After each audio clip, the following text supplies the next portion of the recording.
تقریباً 1400 سال پہلے کا یہ واقعہ ہے اور نصیحت کے لیے بہت عمدہ بات ہے۔ شہر مدینہ میں ایک شخص رہتا تھا جو سڑکوں پہ گاتا تھا، اور وہ اس نے ایک تانپورہ ٹائپ کا بنا لیا تھا، ایسے کندھے پہ رکھتے تھے تو ایسے انگلیوں سے اس کو بجاتا تھا۔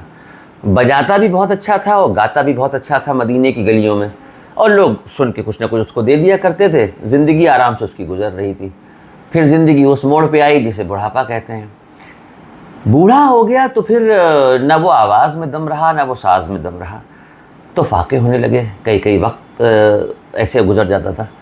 بڑا پریشان ہوا کہ کیا کرے کیسے کرے، کچھ سمجھ میں نہیں آیا۔ تو ایک دن وہ جنت البقیع جو مدینے کا قبرستان ہے، بالکل مسجد نبوی کے سامنے ہے، چند قدموں کا فاصلہ ہے۔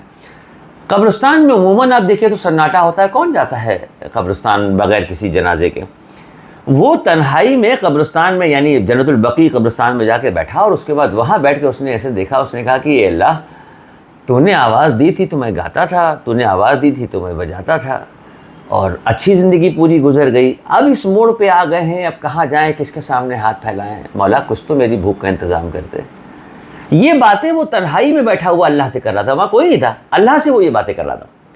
اور سامنے ہی مسجد نبوی کے صحن میں اس وقت امیر المومنین حضرت عمر فاروق رضی اللہ تعالیٰ عنہ تھے، وہ سو رہے تھے مسجد نبوی میں۔ اللہ رب العزت نے ان کو خواب میں یہ آواز سنائی، یہ جملے سنائے، اور یہ کہا کہ میرا ایک بندہ جنت البقیع میں ہے، جاؤ جا کے اس کی مدد کرو۔ وہ ایک دم گھبرا کے ان کی آنکھ کھلی کہ یہ کیسا خواب دیکھا، کیا دیکھا، اور عجیب سے حال میں ننگے سر اور ننگے پیر مسجد نبوی سے نکل کے دوڑے جنت البقیع کے لیے سامنے۔ جب وہ دوڑے جنت البقیع کی طرف جانے کے لیے، تو وہ جو شخص وہاں بیٹھا ہوا اللہ سے بات کر رہا تھا، اس نے دیکھا امیر المومنین آ رہے ہیں، اور وہ بھی دوڑتے ہوئے آ رہے ہیں، اور ننگے سر اور ننگے پیر۔ وہ گھبرا گیا، اس کو لگا آج کسی نے میری کوئی شکایت کر دی ہے، آج خیر نہیں۔ وہ بھاگا، وہ جیسے ہی آگے کی طرف دوڑا تو امیر المومنین نے یہیں سے آواز دی، کہا ٹھہرو، رکو، خبردار دوڑنا نہیں، وہیں رکو۔ وہ سہم گیا، رک گیا۔ یہ حضرت عمر فاروق جب اس کے پاس پہنچے تو اس سے کہا کہ تم بھاگے کیوں؟ تو ڈر گیا، اس نے کہا مجھے لگا کسی نے میری کوئی شکایت کی ہے اس لیے آپ آ رہے ہیں۔ اب جملوں پہ یہاں پہ غور کیجیے گا، باریکیاں دیکھیے گا۔ حضرت عمر فاروق نے کہا میں آیا نہیں ہوں، بھیجا گیا ہوں۔ وہ چونک گیا، اس نے کہا کس نے بھیجا آپ کو؟ میں نے تو کسی سے کچھ نہیں کہا۔ تو پھر حضرت عمر فاروق نے کہا کہ ابھی تم جس سے بات کر رہے تھے اس نے مجھے بھیجا ہے، ابھی تم جس سے بات کر رہے تھے اس نے مجھے بھیجا ہے۔ یہ جملہ سننا تھا کہ اس گانے بجانے والے نے ایسے ایک مرتبہ آسمان کی طرف دیکھا اور کہا کہ پروردگار، ساری زندگی میں نے اپنی آواز اور انداز کے دم پہ کمایا کھایا، کبھی تجھے نہیں یاد کیا، کبھی تیری عبادت نہیں کی، کبھی تجھے پکارا نہیں۔ آج زندگی میں پہلی بار تجھے پکارا بھی تو تیری وحدانیت کے لیے نہیں، اپنے پیٹ کی بھوک کے لیے تجھے پکارا، اور تو نے بھیجا بھی کس کو؟ امیر المومنین کو۔ اس خوشی میں، اس صدمے میں وہیں ہارٹ فیل ہوا اور اس کا انتقال ہو گیا۔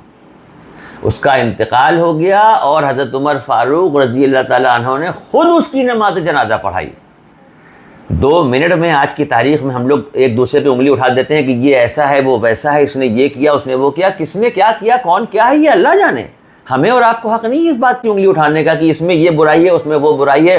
امیر المومنین حضرت عمر فاروق نے نماز جنازہ عبداللہ ابن ابی منافقین کے سردار کی پڑھانے سے اللہ کے نبی کو منع کر دیا تھا کہ یہ منافق ہے، آپ اس کی نماز جنازہ نہ پڑھائیں، اور یہاں وہ آدمی جو گانے بجانے والا ہے اس کی نماز جنازہ پڑھا رہے ہیں۔ تو کس کے کیا معاملات ہیں، ہمیں حق نہیں ہے۔ لوگ کہتے ہیں فلاں آدمی وہ گانے بجانے والا ہے، فلاں آدمی ایسا ہے۔ ارے فلاں کیسا ہے، فلاں کیسا ہے وہ چھوڑیے، ہم خود کیسے ہیں وہ دیکھیے۔ اللہ سے ہر وقت اس بات کی دعا کیجیے، توبہ کیجیے کہ کسی پہ اٹھی ہوئی انگلی ناگوار نہ ہو جائے۔